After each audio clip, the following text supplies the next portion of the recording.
Now, to the United States, where the message came over loud and clear. America first, foreign policy last, it seems. President Joe Biden delivering a combative State of the Union speech at a pivotal moment, of course, in his presidency.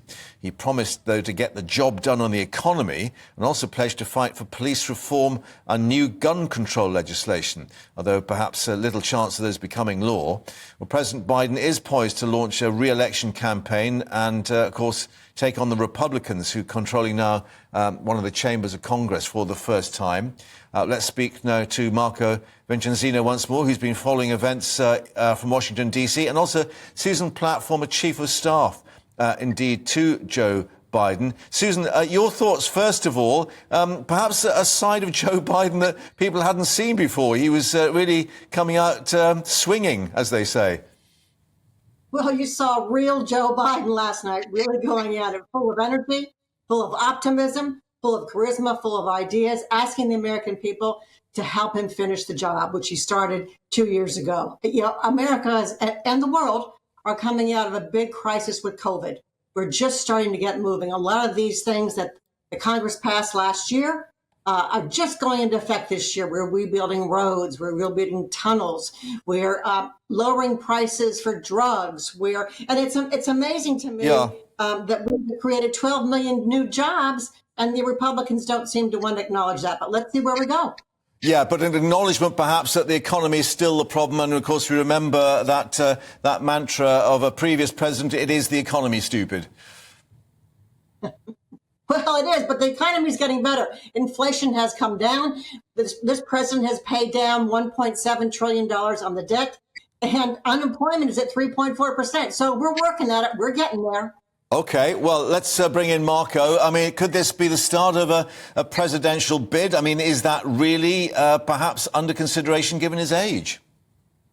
I think the State of the Union marks the unofficial start of Biden's 2024 presidential campaign. The official launch will come soon in the next few weeks. But he's preparing the ground, and the speech last night was actually an attempt to do so. Basically, on the foreign policy front, that's one of the few. China is one of the few issues that can get bipartisan support.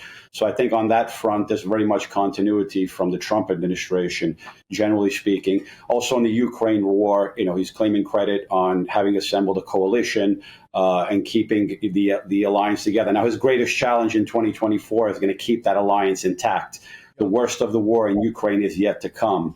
On the economics front, he can tout the high jobs numbers, but there is the persistent inflation. Inflation will remain fairly high for the next year at least. If the inflation can go lower to where he wants to get it in the first quarter of 2024, he'll be in a much better position economically where he is now. Okay. But the thing is that the economy remains very volatile, and there's a lot of conflicting numbers. It's very unpredictable at present. Another thing is immigration. Immigration wasn't mentioned last night, but that does remain an Achilles heel for him. And also there's a fact about his health. The inauguration day in January of 2025, he will be 82 years old. And the campaign process physically and mentally is a very grueling one. And the question is he up to it? Yeah, and of course, Susan, we reflect on a previous aged president, Reagan, and of course the problems he suffered after office. I mean, is it fair to put someone through this office, given an advanced age and all the pressures that are on them? Well, his age is his age, but I think you saw last night someone who was full of optimism, full of energy, and full of ideas. And this week, starting today, the president is traveling to Wisconsin. The entire cabinet will be making 30 stops in 20 different states in the next couple of days. I think they're gearing up and they're ready to go, and they're going to surprise some Republicans. I think you have to note the very different picture that Republicans painted last night. Right. It was something out of a Stephen King novel. Members of Congress. But will he be checking his garage for any more bits of paper that might be lurking under his Corvette? I think we've been through that, and I think it's a problem clearly that both sides have had to deal with in some respects, and it's something we're going to have to address as a country. OK. And, Marco, the other thought, of course, who might he be up against, particularly if it's a younger Republican contender?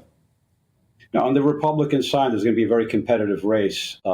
So far, obviously, Trump has announced very early on, trying to discourage others from doing so. DeSantis hasn't announced yet, but it's more than likely on February 28th, he has his autobiography coming out. And if, you're going to put out an autobiography, that means, you're doing something.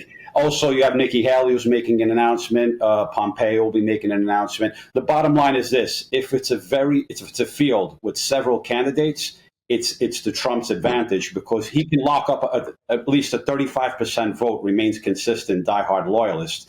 And if he's up against others that are eating into each other's market share, that serves to Trump's advantage. What the Republicans would have to do to stop Trump is what the Democrats did on Super Tuesday in 2020, is basically many candidates dropped their race, backed Biden against Bernie Sanders. Bernie Sanders was on the verge of taking the nomination. He had the biggest chunk. The Republicans are going to have to pull that kind of move if they want to prevent Trump from taking the nomination. It's a long course ahead. Between now and the end of the primaries is a long road. And between now and November 2024 is an even longer road. Right. It's a very volatile and a very unpredictable situation. Uncertainty looms large on all fronts. OK, and last quick thought on that, Susan. Would Biden want to take on Trump once more? Oh, I think he'd relish the thought. But I hope for our country, I hope that's not the case. OK, Susan Platt and Marco Vincenzino, thank you very much for updating us there with perhaps the new US presidential race underway already. Who knows? Thank you very much.